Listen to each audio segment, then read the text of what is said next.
আসসালামু আলাইকুম দর্শক। আজকে দিনের গুরুত্বপূর্ণ খবর হচ্ছে মৃত্যুদণ্ড থেকে খালাস পেলেন জামাত নেতা আজহারুল ইসলাম। এটিএম আজহারুল ইসলাম জামাতের অন্যতম নেতা, যাকে শেখ হাসিনার সময় মৃত্যুদণ্ডে দণ্ডিত করা হয়েছিল।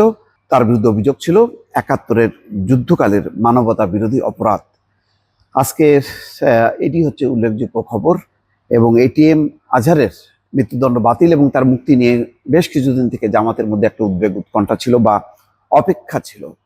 যদিও মানে উদ্বেগ উৎকণ্ঠা বলতে এমন বিষয়টা ছিল না যে মানে সেই শেখ হাসিনার আমলের দণ্ডটা কার্যকর হবে, কিন্তু কেন মুক্তি পাচ্ছিলেন না, কেন দীর্ঘসূত্রতা হচ্ছিল, আজকে অন্তর্বর্তী সরকারের ৯ মাস লেগে গেল, এইসব নিয়েই জামাতের মধ্যে খুব অসন্তোষ ছিল। যাই হোক, শেষ পর্যন্ত তিনি খালাস পেয়েছেন। দণ্ডাদেশের বিরুদ্ধে আজহারুলের করা আপিল সর্বসম্মতিতে মঞ্জুর করেছেন আপিল বিভাগ। প্রধান বিচারপতি সৈয়দ রেফাত আহমেদের নেতৃত্বাধীন ৭ সদস্যের বেঞ্চ আজ মঙ্গলবার এই রায় দেন। এই মামলায় আজহারুলকে মৃত্যুদণ্ড দিয়ে আন্তর্জাতিক অপরাধ ট্রাইব্যুনালের রায় এবং মৃত্যুদণ্ড বহাল রেখে এর আগে আপিল বিভাগের দেওয়া রায় বাতিল ঘোষণা করা হয়েছে। অন্য কোনো মামলা না থাকলে আজহারুলকে অবিলম্বে মুক্তি দিতে বলা হয়েছে। এই সংক্রান্ত শেখ হাসিনার সময় মানবতা বিরোধী যত দণ্ড ছিল, মোটামুটি আমার ধারণা যে আর বাকি নেই, সবই অব্যাহতি দেওয়া হয়েছে বা খালাস দেওয়া হয়েছে। হয়তো পলাতক কেউ কেউ এখনো তা সেই দণ্ডটা রয়ে গেছে, কিন্তু তারা যদি আদালতে আত্মসমর্পণ করেন তাহলে স্বাভাবিকভাবেই, যেহেতু একই ধারার দণ্ড, সুতরাং সেগুলি বাতিল হবে। মুক্তিযুদ্ধকালের মানবতা বিরোধী অপরাধের কোনো মামলায় রিভিউ আবেদনের পরিপ্রেক্ষিতে আপিলে এই প্রথম কেউ খালাস পেলেন। এই মামলায় আপিলের ওপর শুনানি শেষে ৮ই মে আপিল বিভাগ রায় ঘোষণার জন্য ২৭শে মে তারিখ ধার্য করেছিলেন। এই ধারাবাহিকতায় আপিলটি রায় ঘোষণার জন্য আজকে কার্যতালিকার ১ নম্বর ক্রমিকে ছিল। আসন গ্রহণের পর সকাল ৯টা ৫৫ দিকে রায় ঘোষণা করেন আদালত।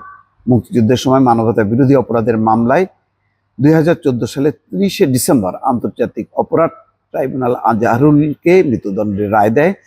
দণ্ডাদেশের বিরুদ্ধে ২০১৫ সালের ২৮শে জানুয়ারি আপিল করেন আজহারুল। এই আপিলের শুনানি শেষে ২০১৯ সালের ৩০শে অক্টোবর আপিল বিভাগ রায় দেয়।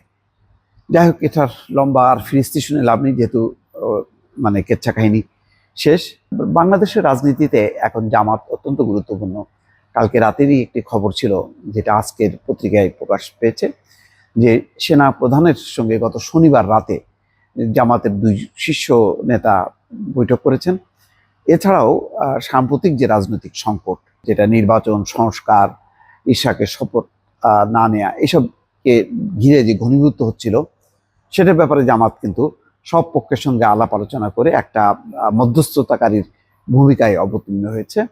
ফলে বিদ্যমান রাজনীতিতে জামাতের একটা অন্যরকম গুরুত্ব কিন্তু অনুভব করা যাচ্ছে এবং সবাই স্বীকার করছেন যে জামাত অত্যন্ত ঠান্ডা মাথায়, অত্যন্ত ম্যাচুরিটি শো করছে।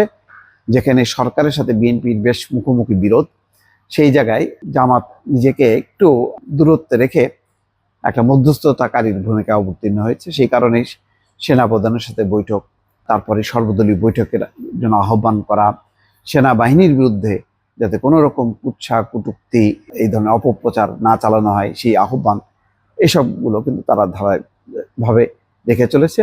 এবং এটিএম আজহারুল ইসলামের ব্যাপারে যে জামাতের একটা ক্ষোভ ছিল, সেটা হচ্ছে একটা প্রক্রিয়াগতভাবে, অর্থাৎ সরকার এমন কোনো পদক্ষেপ নিতে চায় না যেটা বিতর্কিত হবে। সুতরাং আইনগতভাবে সবকিছু সমাধান করার জন্য একটা আইনি প্রক্রিয়ার মধ্য দিয়ে বিষয়টি সমাধান হলো। দর্শক ভালো থাকবেন, আল্লাহ হাফেজ।